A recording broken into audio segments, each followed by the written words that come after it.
السلام عليكم.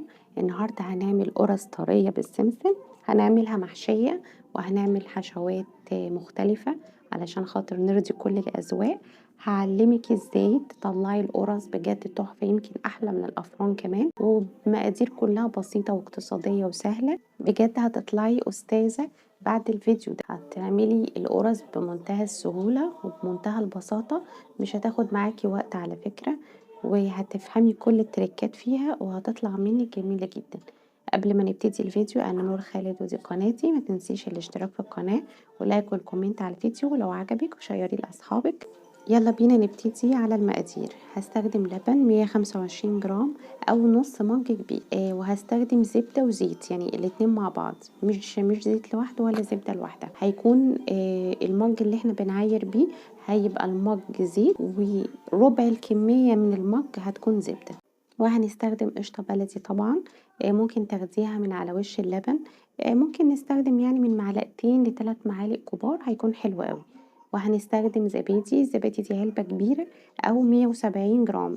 وبعد كده هنستخدم رشة الملح طبعا، وهنستخدم معلقتين سكر ومعلقة كبيرة من الخميرة.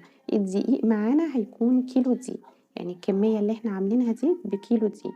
ما ننساش معلقة كبيرة من البيكنج باودر على الدقيق، وهنقلبهم وبعد كده هنركنه. هندخل على المواد السايلة، هنضيف اللبن، وزي ما قلت لكم اللبن يكون دافي، وهنضيف الخميرة، وهنضيف معلقتين السكر. هنقلبهم مع بعض وهنسيبهم على جنب علشان خاطر نتأكد ان الخميرة دي شغالة معايا كويسة، لان بيحصل اخطاء كتير ان احنا نشتغل ونخلص وفي الاخر العجينة مش هتخمر وهتبوظ مننا. فعلى ايه احنا نعمل الصح ونعمل التيست ده او الاختبار ده للخميرة ونركنها على جنب. بعد كده هنيجي الخطوة دي مهمة جدا عشان القرص تطلع حلوة وطرية. لازم نحط الدقيق وهنحط عليه الزيت بالزبدة، وهنقلب كويس جدا، وهنقلب وهنعمل الحركة دي اللي هي بيسموها بنبس العجين، يعني بنخلي ذرات الدقيق كلها تكون متجانسة مع الزبدة والزيت. ودي يعني تركاية علشان خاطر القرص تطلع فعلا حلوة وهشة وجميلة، وبتبقى احلى من اللي بنشتريها من بره كمان. علشان خاطر الحركة دي يعني من المهم جدا ان الدقيق يتشرب كل الزبدة وكل الزيت بالشكل ده. احنا كده انتهينا من الخطوة دي.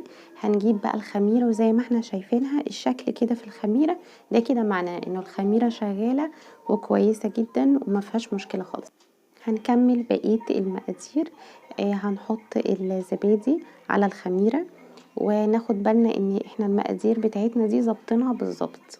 يعني انا قايله لكم المقادير، مش هتحتاجوا تحطوا وتزودوا اي حاجه، يعني هي مقادير مظبوطه قوي. وهنضيف عليها القشطه، وبعد كده هنقلب كويس جدا. كل المواد المفروض تكون بحرارة الغرفة، ما تكونش في التلاجة علشان خاطر تديكي افضل نتيجة للقرص. لكن طبعا القشطة كانت ماسكة شوية لان احنا في الشتاء وجو ساقع، فالحاجة بتبقى ساقعة لوحدها من غير ما تتحط في التلاجة.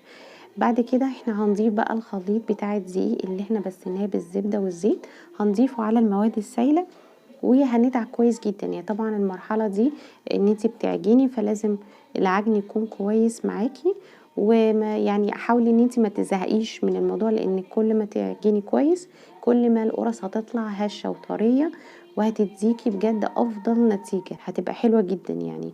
فانتي المرحلة دي معلش اتعبي فيها شوية. طبعا العجينة هتبقى كده كده قوامها ممتاز وحلو، يعني ممكن العجن ياخد معاكي 10 دقايق مثلا. يعني على قد ما تقدري حاولي تعجني كويس. بس احنا طبعا ايه بنحاول بنلم العجينة وبنحطها كده، وهنسيبها تخمر. هي خدت تقريبا معايا ساعة عشان تسرعي وتعجلي في عملية التخمير. ممكن تخلي الفرن تسخنيه بس 5 دقايق وتحطي العجينة فيه، مش هتكمل معاكي ساعة يعني. بس العجينة طلعت طبعا بصوا تحفة وجميلة وهشة وحلوة قوي. لو وصلت لحد هنا معايا في الفيديو، متنسيش الاشتراك في القناة والكومنت واللايك على الفيديو لو عجبك. دي بقى الحشوات اللي احنا هنستخدمها او انا استخدمتها في القرص. ممكن تعمليهم كلهم، ممكن تختاري نوع او اتنين على حسب ايه اللي انت حباه تحشي بيه. طبعا اول صنف كان سكر بالقرفة، وانا استخدمت جبنة رومي او اي نوع جبنة انت حابة تحشي بيه، بس طبعا الكريمي مش هتعرفي تتحكمي فيها شوية. وده طبعا عجوة، أنا جبت الصينية اللي أنا هاحط فيها القرص وبطنتها بشوية دقيق بس، ما احتجتش أحط حاجة تانية، طلعتها من الفرن ما كانتش لازقة خالص. هنبتدي نحشي القرص بتاعتنا.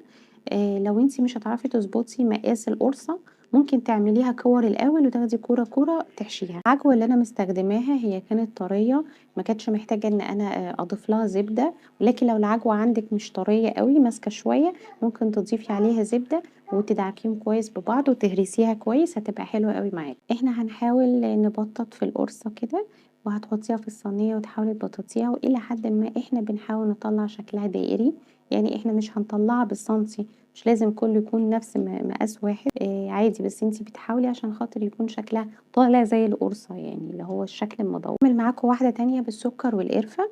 هتعملي حفرة كده بصباعِك في العجينة، وهتقفلي كده كويس بصوابعِك على الأطراف كلّها بتاعة العجينة، وتتأكدي إنها اتقفلت وتضغطي عليها كويس علشان خاطر السكر والقرفة ما يخرجش برّه وهي في الفرن أو لمّا تتخمر.